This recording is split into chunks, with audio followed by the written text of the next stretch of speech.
Jen Silvernagle, we are live and we skipped the intro because we want to get right to action today. How are you? I'm good, Gary McGowan. How are you doing? I'm doing really, really good. It's a lot of fun to host these lives because you never know, what guests are going to come. And then we're always got lots of great info that we get to talk about. And we're going to do something really cool today. We're going to attempt no, not attempt. We're going to do it, Jen, to do some live stats and show people how to do that and pull some information because knowing the industry is incredibly important, as we always say. And then knowing not only the monthly stats, but Jen, like the weekly stats is like, that's the most Yeah, important piece right now, right? The market and the weekly stats, right? 100%. It's so crazy. Like from day to day, it's changing in different areas and different like streets, it feels like. So, yeah, I think we got to be like micro about what's happening. Yeah, absolutely. The area experts. And we do have an amazing guest scheduled for today, and he's sitting down in the green room. So we should roll our intro video and then get him on board. What do you say? I love it. Let's do it. All right.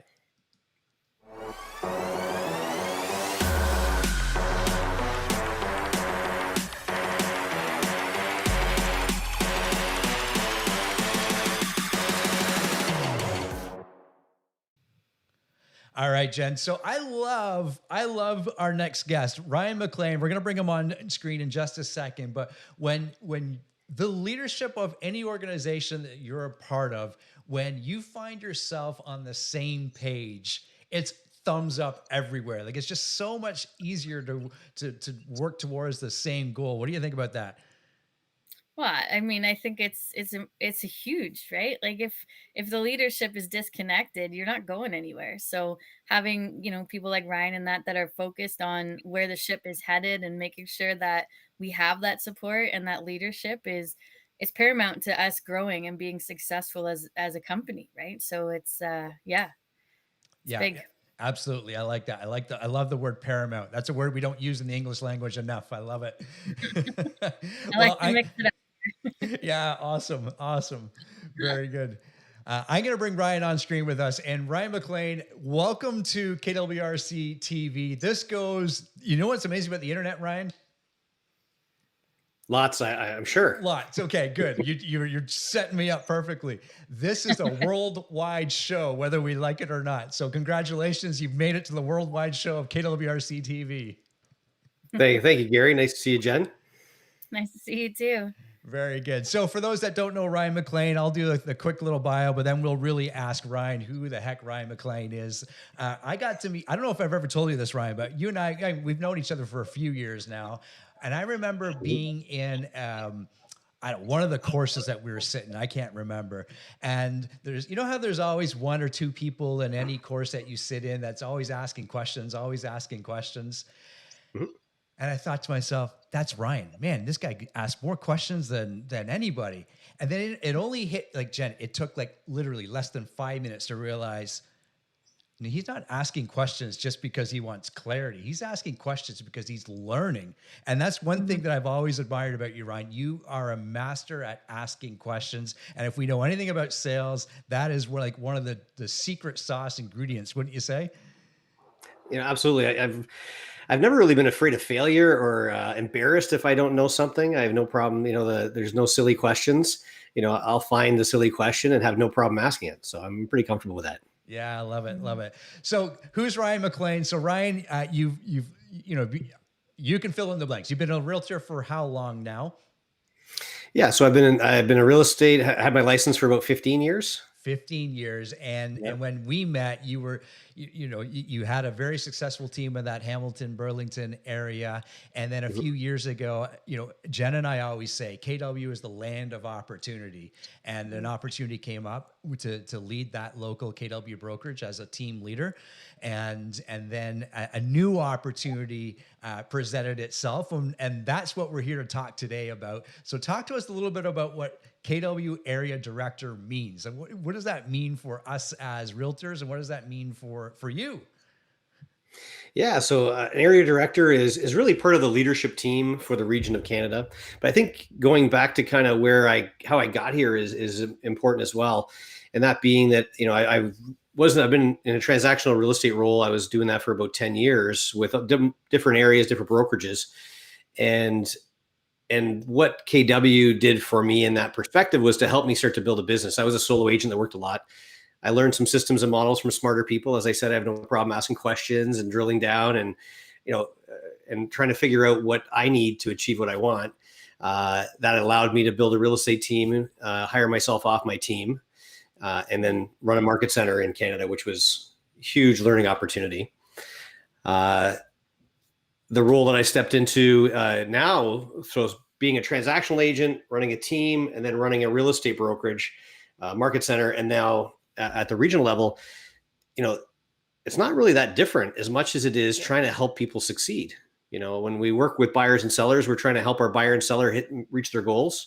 And depending on the market right now, that can be pretty challenging for some people. At the market center, on a team level, helping my agents succeed.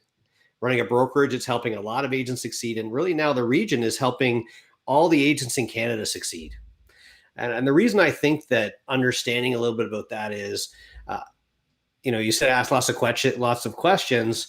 One of my coaches told me once, Ryan, smart people learn from their mistakes and wise people learn from other people's mistakes. And you are a really smart guy. And that's because I've made lots of mistakes through the process of this growth. And through that experience, I've learned and found ways that I would have liked to have been helped differently at the agent level, at the market center level. And in this role now, I get to kind of implement some of those plans, things that I think will help market centers in Canada and most importantly, our agents. I don't know if that, did that answer your question? I kind of go off on tangents. Yeah, no, I like it. Okay. Before Jen takes over here with a few questions of her own, I'd love to, back the story up a little bit. And, we all start off as a new agent at some point in our careers, and talk to us, who Ryan is from that perspective. And some, one of the things that you and I have never talked about is, and I love watching all your pics and pictures and stuff like that, is like some of the hobbies that you have, like sailing and all that kind of stuff. That's the stuff that people love to hear about as well. Yeah, I think that I took a little bit of I've always been interested in a little bit different things. I joined the Army out of high school after I was politely asked to potentially leave high school. And I've always been involved in different types of things. Sailing has been a big portion of my life. I'm a father of two teenagers who are homeschooling right now downstairs, and I've heard them fighting intermittently today. Just another so we spend a lot day. of time doing that. I'm not sure how everyone else is working through that. It's a bit of a challenge. Right now, they're not in the room because they will just kind of barge in when they're in an argument. And before that, out of the military, I became a registered nurse. I was a registered nurse for 10 years. I did a little bit different type of nursing. I did medevac. I worked in the Arctic and worked internationally. And so I'm kind of a guy that, like, if, people that know me, I jump in the deep end and learn how to swim when I'm there. It sounds like Jenny follows adventure. It's kind of like the theme in there, all intertwined, right? Yeah, a little bit of trial by fire going on, I think. 100%. I like that. Yeah. And sorry, I'm going to jump in, Gary, if it's okay, just to ask you a question. So obviously you traveled through a couple of different variations of yourself along the journey to get where you are now. When it came to KW and the growth and the opportunities, how did that work? Did you, as a transactional agent, did you like vocalize and say you were looking for those opportunities? Did the opportunities kind of present themselves based on how you showed up? Like, what did that look like? I was asked a few times. I mean, so why Keller Williams? I was working as a solo agent. I'd gone through 5 administrators in 2 years because apparently I'm a bit of a challenge to work with, or more back then. And I needed some systems and models of how to do it better than the way I was doing it. So I just came to Keller Williams so I could learn to keep an administrator, so I could sail more in the summer and still have houses sell. That was the purpose. I've been quoted as, I will never be a team leader in my life. I'm never going to do that. I've been quoted several times doing that. And yet I became a team leader. They're kind of the way that happened was I poured into the education and the process of developing my business and myself. And before I knew it, I was actually kind of, I'd grown myself to a point where I was kind of wanting to be the team leader that I never thought I'd want to be. So when you talk to different versions of myself, I joke that this is Ryan 6.2 because of the different evolutions of me as a leader, me as an agent, me as a role model, different things that I can impact people with, that as a young adult, I wouldn't want anybody to follow the path that I went down. There's a saying that the most important thing in Keller Williams is who you become. And it's kind of corny, and I never believed in it. I didn't resonate when I joined. I just needed, show me how to keep an admin so I can sell more.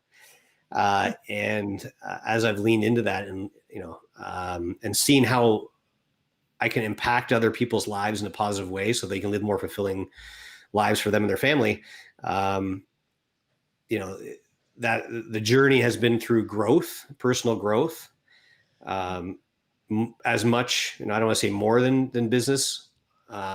However, as much as the business part, it's been my personal growth, and surrounding myself with great people is the way I've done that.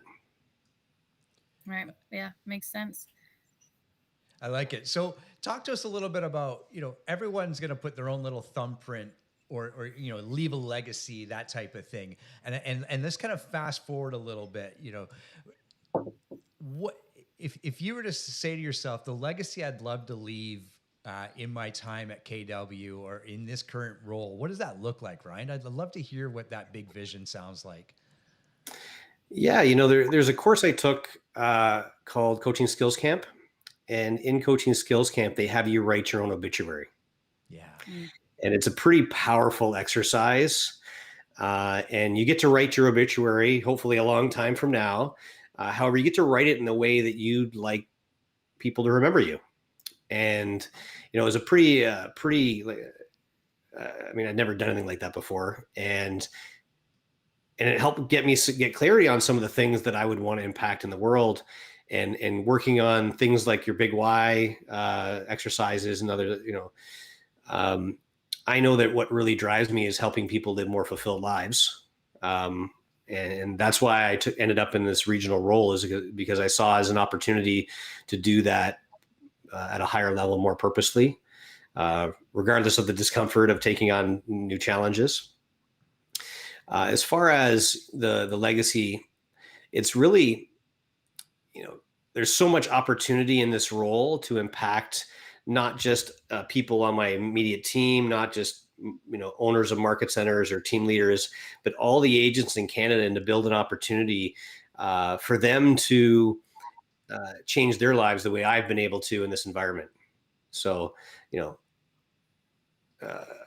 I'm not sure exactly how you measure it, other than the fact the legacy I'd like to leave is a legacy of growth, a legacy of personal fulfillment for people, having them really think big. And that's something that I never did as a young adult, was starting to think bigger and bigger and what I can achieve. So the more I can do that with leaders, and help them think bigger, the more they're going to have impact on others that are in their world to think bigger. So I think the legacy is really a legacy of growth, an environment that is transparent and sharing, to allow people to build the life they want within KW Canada. Yeah, I love it.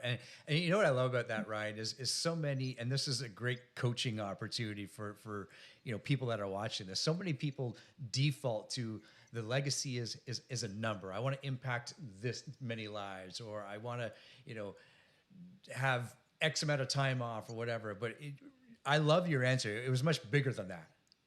I have those goals too.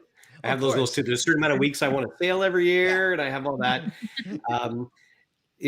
Not to stick to the theme of death, but I look at, I don't want to have regrets. I don't know about you. I have lots of regrets. Maybe I shouldn't, but I do. And the decisions I want to make sure that I don't have regrets. There's a book called The 5 Regrets of the Dying, and the most common regret that people have is that they didn't live a life true to themselves. Mm-hmm. They lived a life based on what others thought they should do, or whatever that might be, and so I'm doing my best to make decisions to live a life that's true to me, and knowing that what drives me is to help people live more fulfilled lives by helping them through their businesses. I think that the role that I'm in now, and the vision and the path that I want to go down, it really is in alignment with who I am. Yeah. So. Yeah. Go ahead, Jen. Yeah, no, I was just going to say, for those of us that don't know, what is area director? What is that role? What is that? Yeah, I'm not really sure. And I really wasn't sure when I took the role. I'll be honest and say the biggest reason I took this role was the team I got to work with. I don't know about you guys, but when you're surrounded with a team that's in alignment and has great energy, I mean, that just makes it amazing to go to work. And the team that I get to work with, this new team, mostly new team that we're building, have been built in Canada, are just phenomenal. Gilles Plurd, who's our tech ambassador for Canada. I mean, tech's not my thing. He is just amazing, not only at technology, but making it make sense to me, which is a different skill. And therefore agents, we often joke about how our technology has to be agent proof. So Gilles being able to really give the vision of the technology and how it impacts people's businesses, therefore their lives. Bo Stagger, who's been in the KW region for a long time, who I've got to meet at different events, and get to share a drink here and there at Canadian events. Now I get to work with her, and she's just phenomenal about everything she gets to do. I couldn't say enough about her. Ian Davies, who I've known, who's another area director, and again, his title and definition would be as obscure as mine, other than we're all here to work to the same goal. Ian Davies is a phenomenal guy who is driven and can handle my directness as I can handle his. So not everybody can do that. So we're a good connection. And then lastly, Bill Soderoff, who is the new operating partner of Canada for KW Canada. I mean, he's a guy that's achieved incredible things. So really being able to learn from someone that has opened more real estate brokerages in the world than anybody, period, by a lot. I mean, he's accomplished things in this space, this real estate space that no one else has even come close to. So that's one thing that kind of attracted me is, man, I'm sure that I can learn from him. But more than that is he does it through mentoring and empowering, not just results. So being able to, again, understanding I'm 6.2 now, to be part of that team and to learn from this group, it's going to be I'm going to continue to reinvent myself and learn and develop myself as a leader by being around people like that, and have someone who's achieved things like Bill, who's a Canadian guy. He lives in Oro-Medonte, as he likes to say, and he's a great storyteller. So it's great to be able to laugh and joke.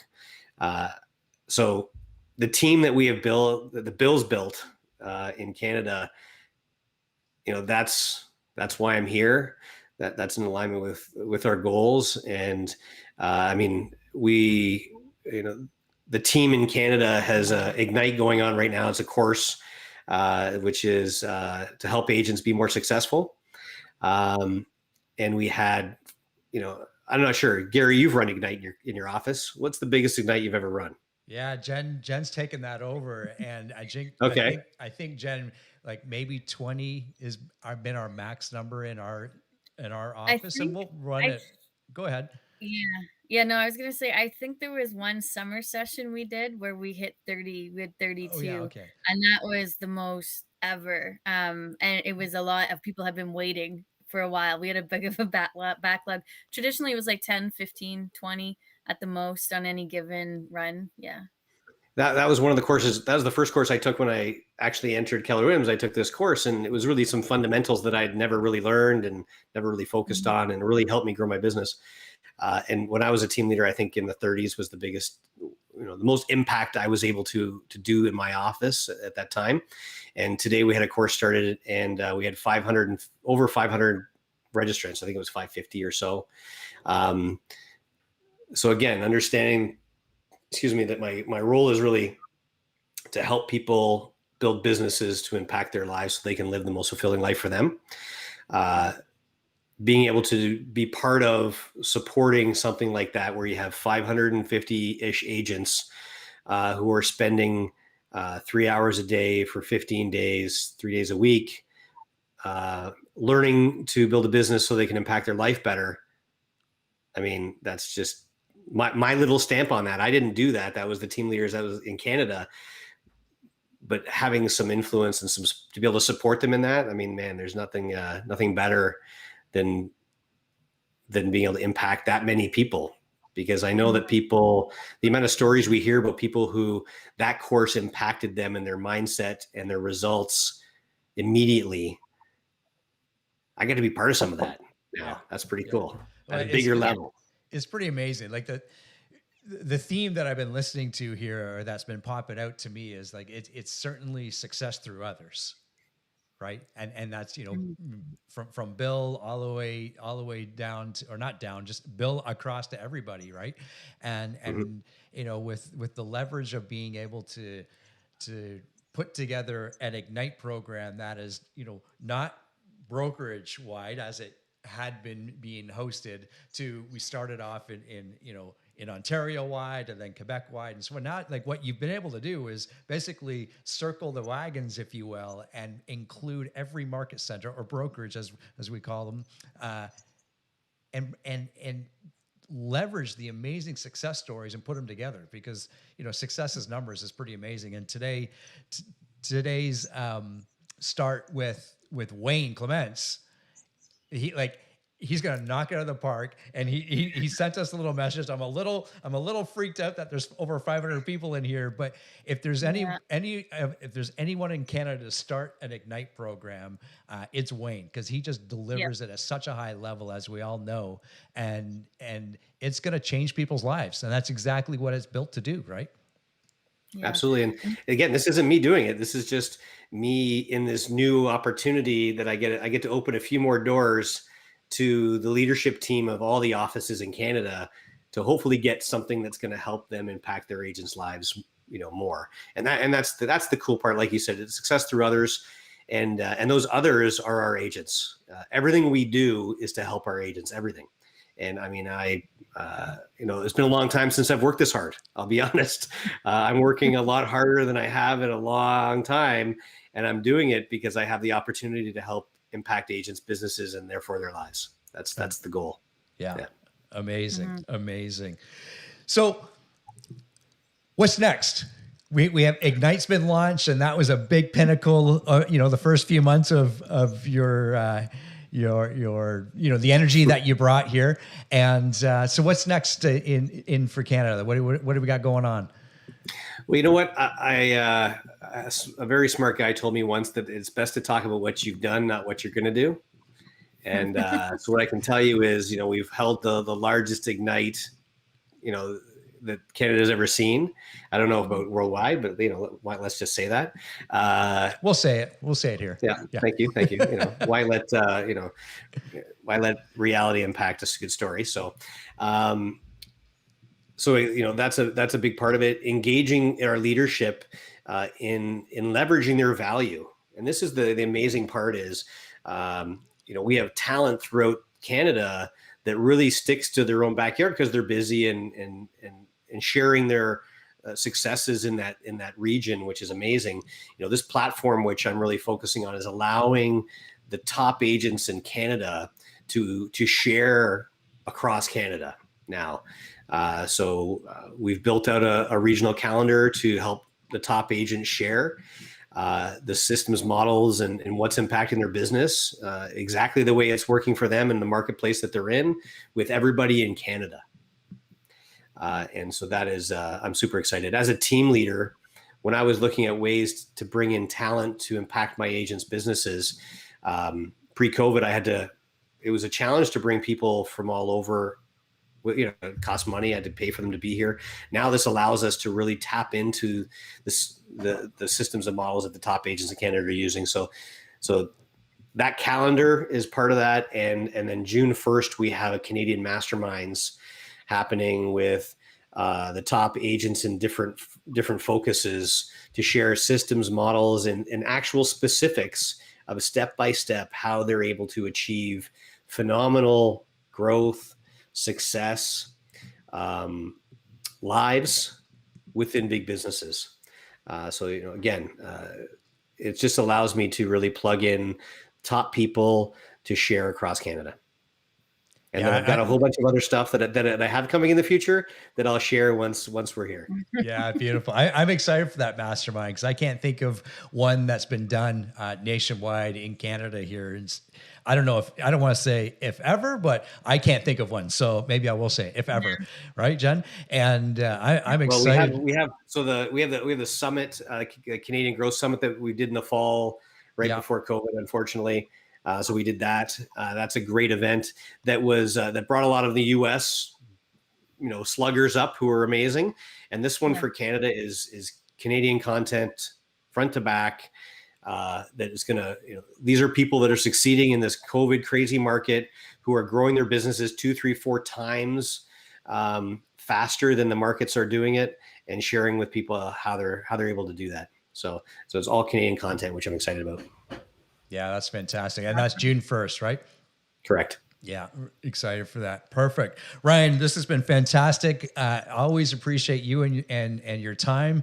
And so here's somebody that, from the top, that we practice what we preach, Jen, and we always talk about, practice our scripting and everything like that. And Ryan every day is on a call with all the team leaders across Canada, practicing scripts, because, you got to model that leadership, and you got to model what you're asking others to do, right? So thank you for that, Ryan. On that note, the reason I do it is because, again, understanding I want to impact people's businesses and therefore their lives. The most fundamental skill for success in this industry is being able to ask great questions to help people achieve their goals. And that's really what scripting is. It's not a script as much as it is how do we ask really great questions to people so that we help them articulate their goals at a high level and then help them get there. And that's what those classes are, or those calls are every day. And I love doing it. I do it with brand new people. I do it with experienced people. And it's just, it's fun to watch the ahas. Mm-hmm. Yeah, for sure. So in signing off, Ryan, how do people get a hold of you? What's the best way? Best way is through email. So it's ryanmclean@kw.com. And, that's the best way to get in touch with me. Very good. Well, as mentioned, thank you for your time, your leadership, kind of not to say the new KW Canada, but it does really feel like it's something new and fresh, and we really, really appreciate that. So here's to your continued success throughout this year and beyond, my friend. Thank you for being here. Thanks for having me, Gary. Good to see you, Jen. Have a great day. You too, Ryan. Thank you. Bye for now.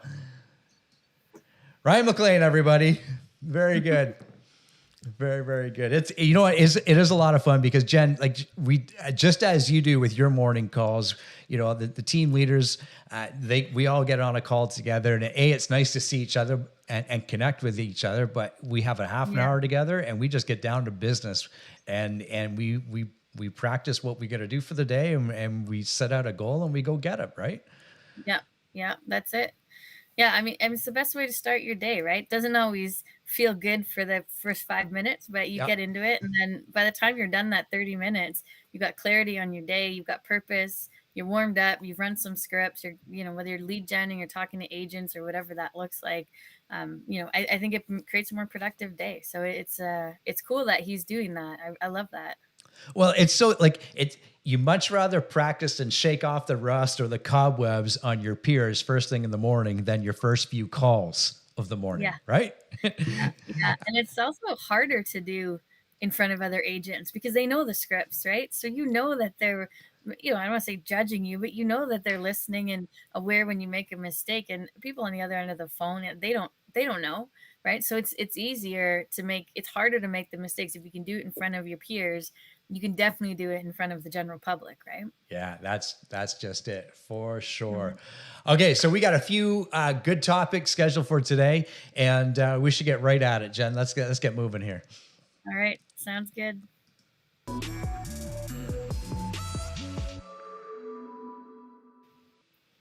Okay.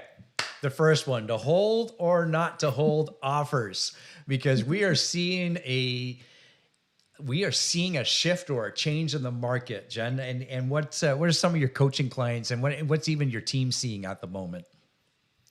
Oh man, that crystal ball would just be so nice right now. This is the perfect time for that to show up. It's all over the place. That's what we're seeing. It's depends on the property, depends on the location, depends on the price point. There's just so many factors.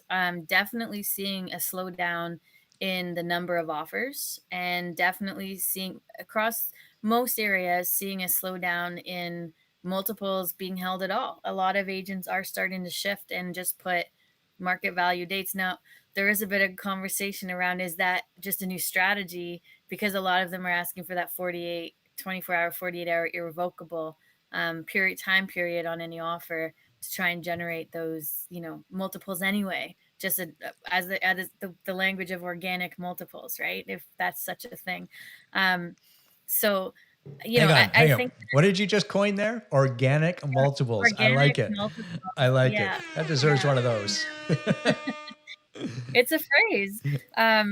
But yeah, I think what we're learning, what the team's learning, what we're seeing through coaching is that, the answer is not any longer, yeah, just hold back, right? Whereas a month ago, it was a pretty safe bet, hold back. You'll be just fine. It'll work itself out. Know your market value. Now it's, well, what does your CMA say? Right? What are the amount of showings on the other homes in the area? What are the other agents telling you? What feedback are they giving you? Have you, what conversations are they sharing? And it depends on your pocket, most importantly. So there are still some neighborhoods. I know areas like Barrie and Aurelia and Midland and places like that are still really strong. Downtown, Richmond Hill, Aurora, Newmarket, most of it's starting to slow down. But then, talking about Wayne Clements, he had 12 offers on a listing in Aurora yesterday. So I don't know. Crystal ball, I'm telling you, that's the answer right now.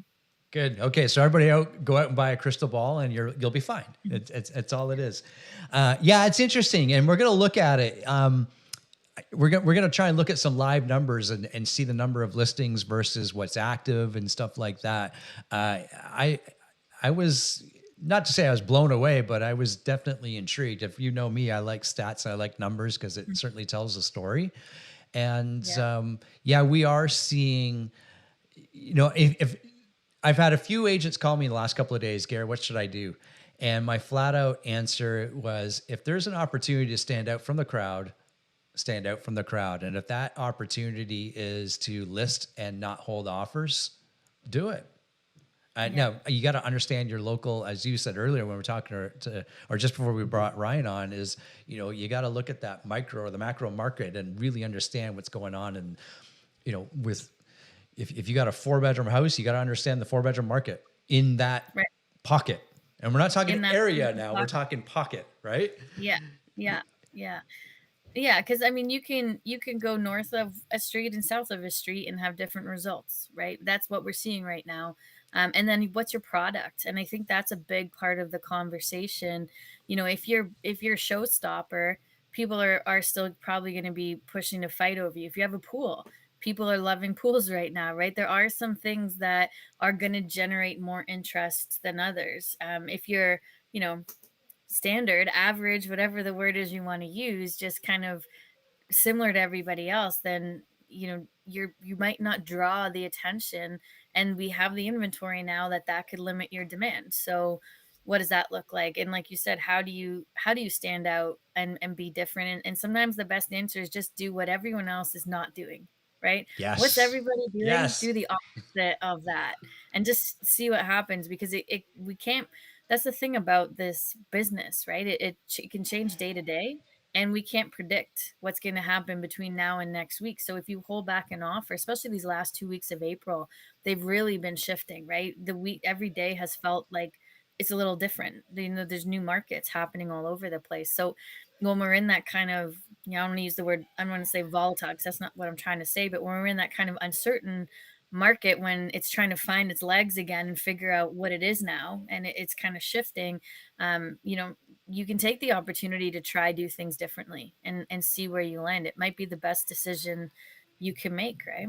Yeah, and that's true. So if you're watching now, I'd love to get your insight on, if you have buyers that you're working with, it's kind of a rhetorical question, but I'd love to see the comments. Would you rather, you know, look at properties that are not holding offers, or look at Mhm. properties that are holding offers and get your time and get in there? And it's important to keep educating our clients. It's that whole pendulum or the swing, right? Yeah.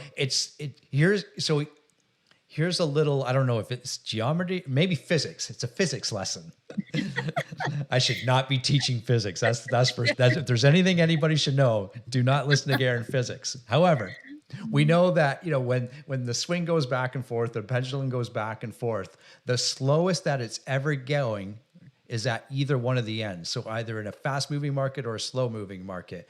And we've seen it, it's certainly at the end of that, because we've seen it slow down a little bit. And as it starts to Mhm. pick up speed, the faster it goes is right in the middle, that kind of that balanced market. So if we're seeing it slow down, physics 101, we're starting to see it trend the other way. Yeah. So Megan's saying here, my buyers want to keep conditions. Exactly. So my buyers want to keep conditions, so are avoiding multiple offers.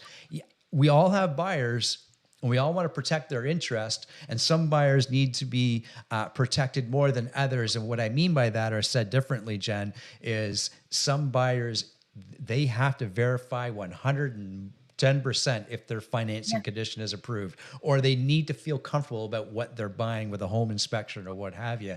And Megan's right on the ball there. Absolutely protect your buyers that way. And, markets come and go.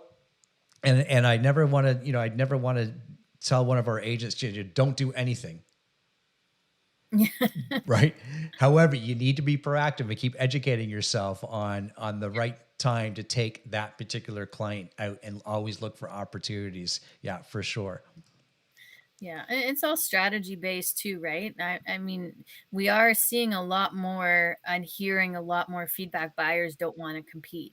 Buyers don't want to get in, they don't want to overpay, to the point that, there's also on the flip side of not holding offers, there's the other conversation of when we list it at market value, buyers are so trained that that is a holdback price that on realtor.ca and all those other apps and sites that people use, they see that price and then go, oh, well, it's going to go over that. And then they disconnect from the value of the property. So that conversation has come up too. How do you make it clear to buyers that, hey, there's no offer date. We're not holding back. And then when that does happen, then you get this flurry of excitement because buyers are then going like, I need to do something quickly. And it's kind of creating the same scenario in some pockets, right? So it's a very interesting thing because we have to work with with how buyers right now are trained, and they've just come out of that December, January, February, March market where everything was multiples, everything was selling quickly, everything was going really high. And usually, as agents, we see the trend shift before the general public really sees the trend shift, right? Or we should at least, right? We should be seeing that. So we try to adapt and get in front of that, but it takes the public a little longer. You So just, there's all that. yeah, you gave me an idea here, Jen, and certainly want to get clarity from our broker record, Christine Tonos, or you get clarity from your broker record if you're not with KW here. But I'd love to see it perhaps in like the broker notes, or even if possible, in the description of the property, offers at any time. And if Yeah. failing that, if it's in the broker notes, listed, I don't know how it would be phrased, but something, listing value based on a CMA. And so you're not listing something well below, and you're already setting that expectation of any of the buyer agents and buyers, right? And I'd love to see that. If you really do want to stand out from the crowd and get that home sold, because obviously you're putting it up for sale for a reason. Maybe that's a way to do it and to get that message out there. Yeah. Anyway. Yeah. Attract a little attention, right? Yeah, for sure. Yeah. So speaking of the market, let's move on to our next one here and talk about what's going on in the mortgage stress test.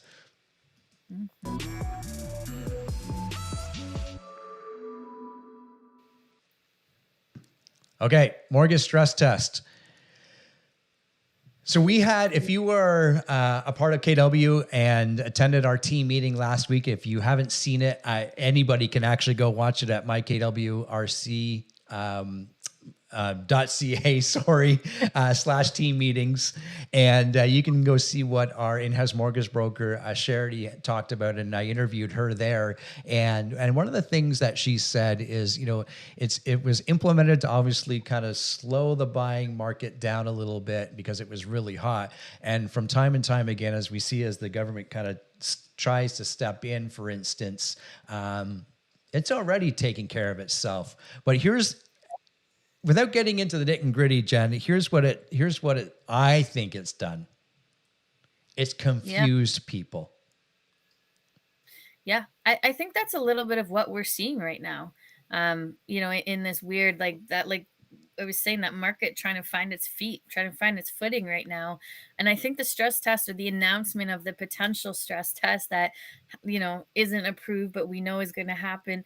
I think that is causing a lot of that uncertainty in the marketplace. And it's probably unnecessary. We were already starting to shift a little bit anyway, right? So it is kind of, you got to wonder why now? Why not do it in January when things were absolutely crazy, right? Like, I understand that they need time to obviously announce it and implement it and all those things. However, it's a little bit late, I feel, and it might actually impact the market in not the greatest way by the time it gets implemented. Just one of my thoughts around it anyway. Yeah, and we always see that when you have a confused buyer or seller, what do they end up doing?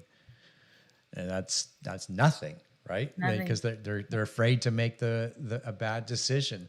And this is where it really does matter to go talk to, like, it really, really matters.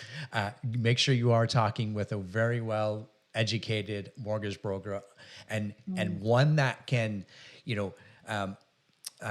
elaborate on what these changes mean, right? And that's the most important piece is connecting with a mortgage broker that can have those conversations with your buyers and sellers, because we're always setting the seller's expectation as well. So having that info is going to be, I'll use your word, Jen, paramount to the transaction. Yes.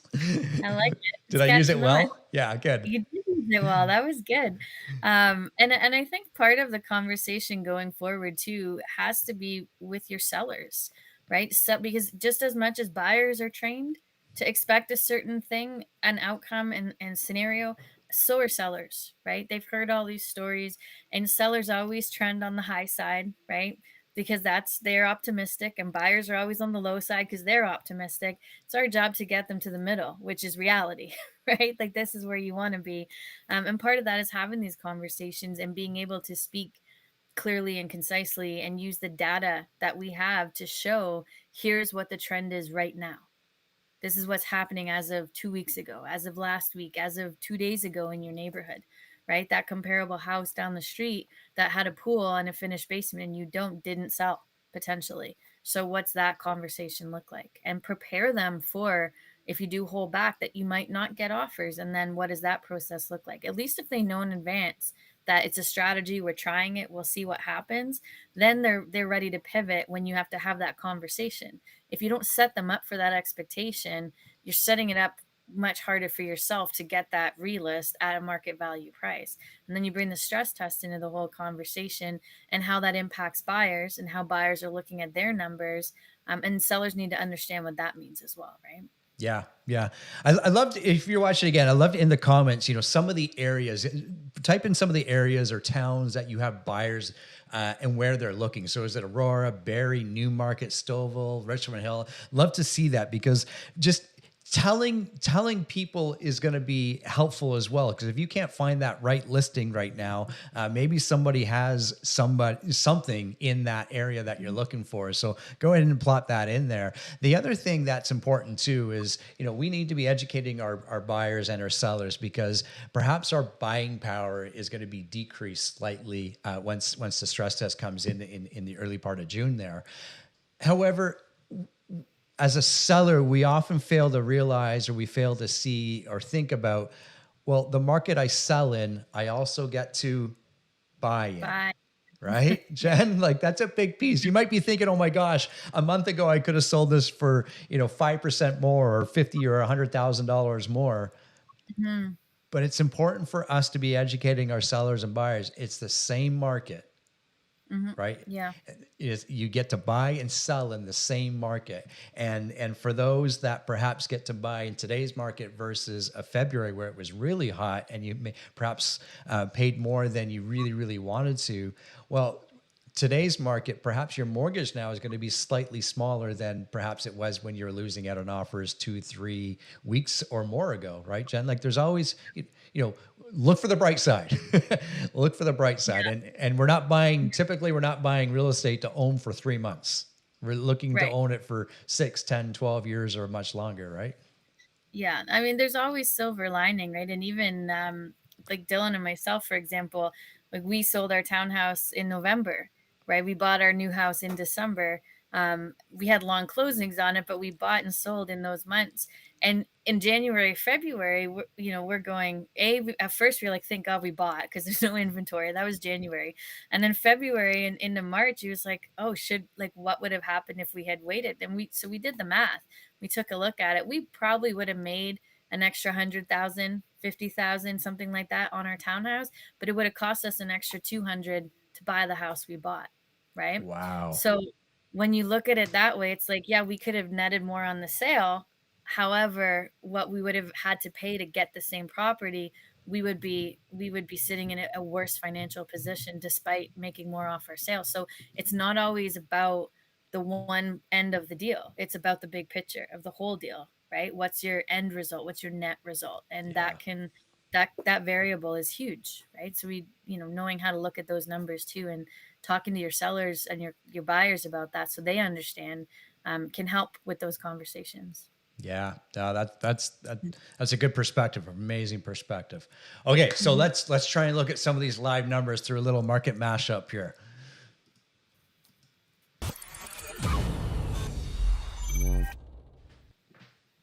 Okay, so we're going to see if this works. Jen, if you can't see it, we'll see what we can do. I can make it a little bit bigger. So for those that aren't familiar, don't worry, I'll get this bigger, Jen. If I start leaning in and squinting, that's just because I'm trying to read the screen. So, Very good. Very good.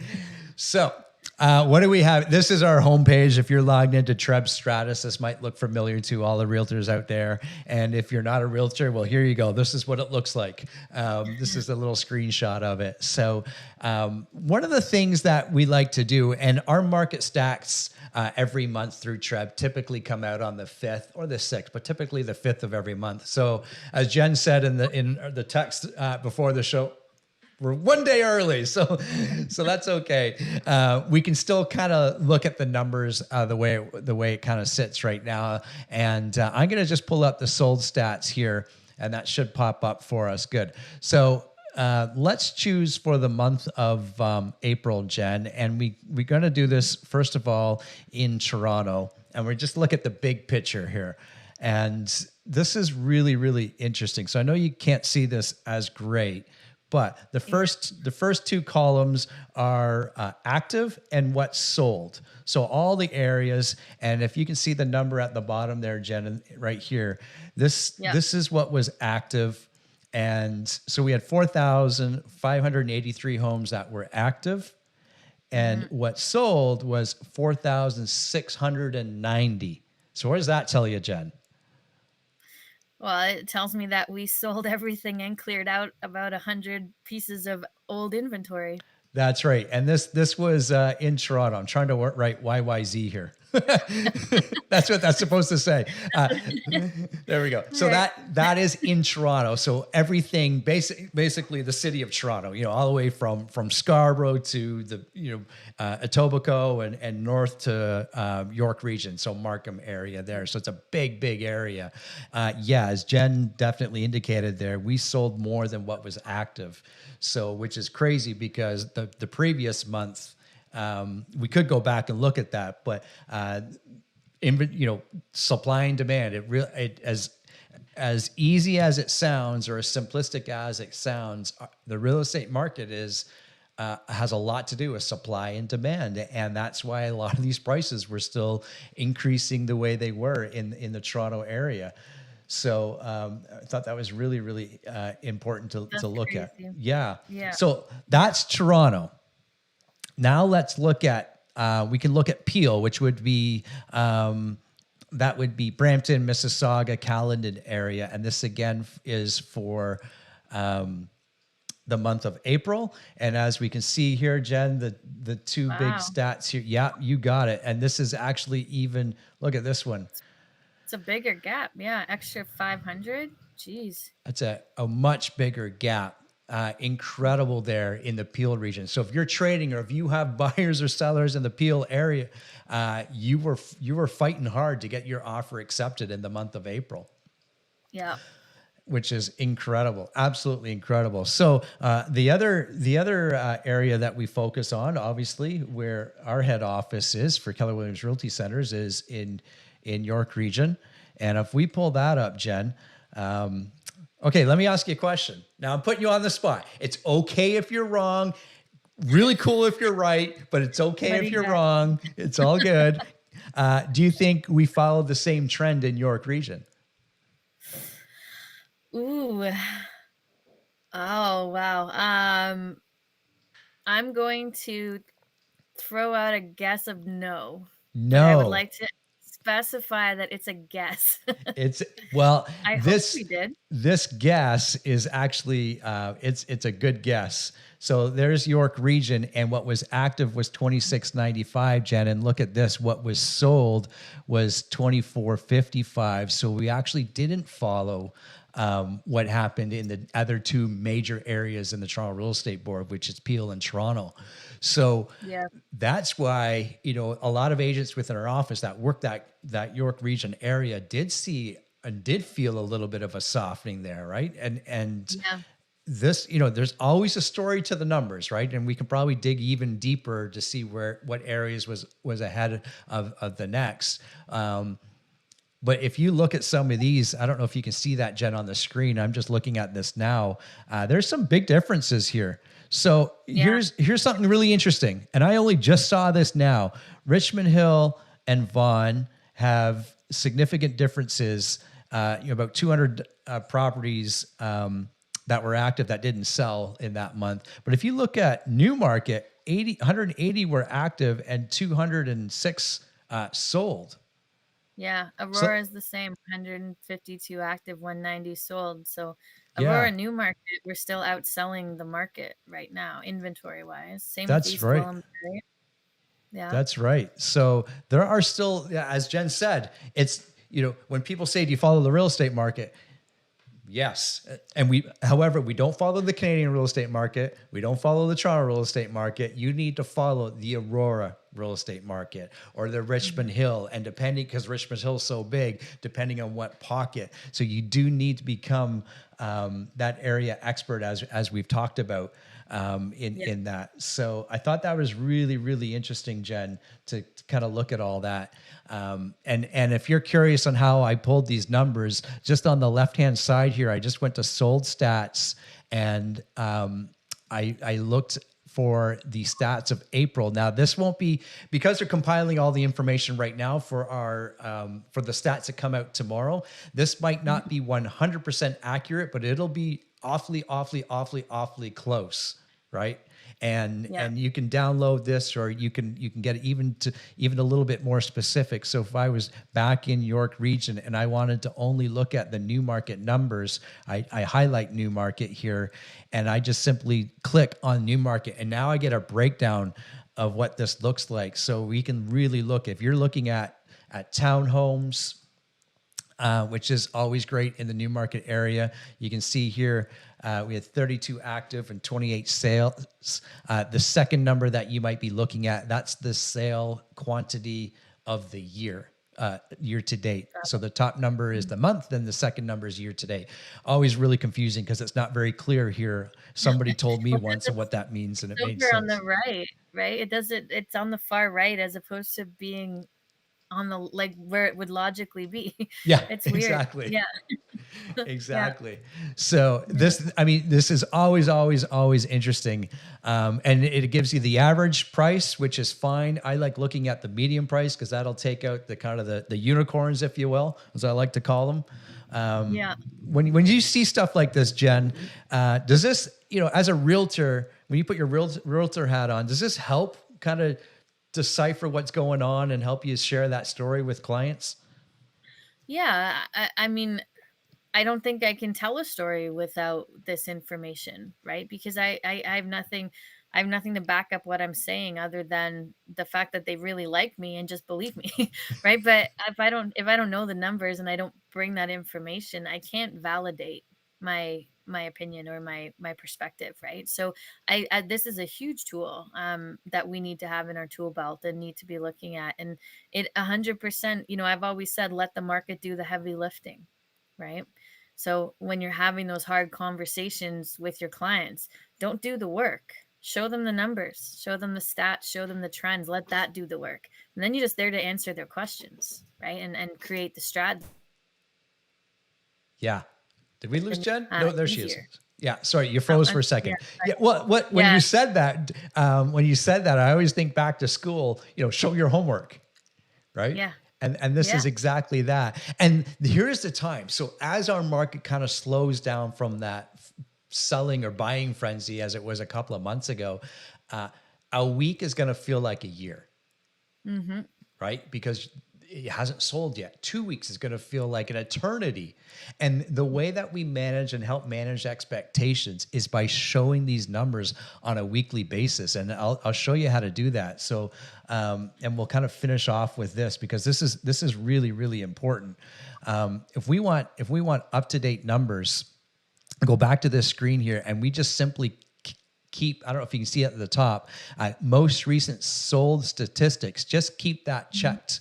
And then you can go into your area, and we'll go back to new market here because we'll kind of compare apples to apples and hit submit. So this will give us the area, and you'll see here sold stats for the month of May up until the 3rd, right? So yesterday, and you can see what's going on here. And you want to be doing this, trust me, in a market like this where it's slowed down and people are trying to figure out and grab their bearings of what's going on. Show this to your clients, buyers and sellers, on a weekly basis. It'll right, Jen? I've done this in the past, and when even recently, I had some clients reach out, and I was just helping some of our teams out, and they were trying to gauge on what the market and what the townhouses were going to sell at, and I compiled the number of units that sold in the last 2 weeks, and the average price was, I think it was $920 in the Stouffville area. And when you know it, both of those townhomes sold within $10,000 of $920. Yeah, we can't guesstimate, but we can certainly look at the numbers and take it from there, right? This is one way to do that. Yeah. Let the numbers do the work, right? Why make it harder on ourselves than we need to? And what's another really interesting number that we haven't really touched on specifically about those Toronto and Peel and those numbers is how many times were the properties listed, right? Because when we look at just sold data versus, okay, how many attempts did it take to sell the property? It's always a good conversation, especially in a shifting market, to be able to show your clients that and say like, yeah, these numbers look amazing. However, let's look at this and go, okay, was it, which strategy worked? Did they have to relist? How many times? What did that look like? Right. Yeah. And understanding that as well. And that's when it gets really important to know that micro market and know exactly what happened with the listings around your property so that you can speak to that at a higher level. Right. Yeah, absolutely. And there are ways outside of this sheet here or this report here to, because this is still looking, Jen, this is still looking at all of Newmarket. Yeah. Right. And you might be selling or buying a house in the northwest corner, up near Upper Canada Mall, if you know the area, and you might be looking at a townhouse up there. And that townhouse is not a comparable product, if you will, to the townhouses on the east end of Newmarket, right? Right. Either they're about 30 years newer or they're only about 10 to 15 years old at best. More expensive. Yeah. Yeah. And there are ways. So if you want to learn how to analyze those numbers and just pull a certain area and look at a report just like that, reach out to Jen and myself. We can certainly help with that and help you analyze what that looks like, because being able to interpret the market is what buyers and sellers look for us. They look to us for that, right? And we don't have that crystal ball, but we can take any ball and shine it up pretty good and show them the stats right here throughout all of this stuff, which is really, really important. And that is how you're going to stand out from the crowd. That we always want to come from a position of value, and that will certainly be one for sure, Jen. Mm-hmm. Yeah, especially at those listing presentations, right? When you walk in with that and you can paint that picture and give them clarity and then support what you're saying. Most other agents, aren't doing that. So it's definitely, when we talk about setting yourself apart, that's one of the ways that you can do that at a high level quite easily, right? Just by using the tools that we already have. So yeah, absolutely. Yeah, success through others, and that was kind of the trend as we started here with Ryan McLean, and certainly lean on Jen and myself and others to learn how to do that type of thing. We can certainly show you and walk you through that. Jen, it's been a blast today. We had lots of great stuff. I think the moral of the story was definitely success through others and keep asking questions and so forth. What'd you get out of today? Well, I think one of the big things, or my favorite thing, is just that asking questions, right? Like what Ryan said, he's never embarrassed and he's never shy about asking, and he wants to know, and that's how you learn. And obviously with coaching, that's such a huge component, right? Is ask your clients questions, ask your leadership questions, ask your peers questions, understand everything at the highest level so that you get that growth, right? And we can apply that at any level, in any role. So I think that for me, and the stats are always, educational, right? You always get that kind of better love feeling of understanding and being able to speak to the market at a higher level. So I always, as much as stats aren't my favorite thing in the world, I know you like them more than me, Gare. The value is always, huge when we do look at them. So it is important to make sure we're doing that on a regular basis. Yeah, absolutely. Absolutely. Well said. So that's another episode of the KWRC TV. So for Jennifer Silbernagel, I'm Gary McGowan. We'll see everybody next week. Bye for now. Bye, guys.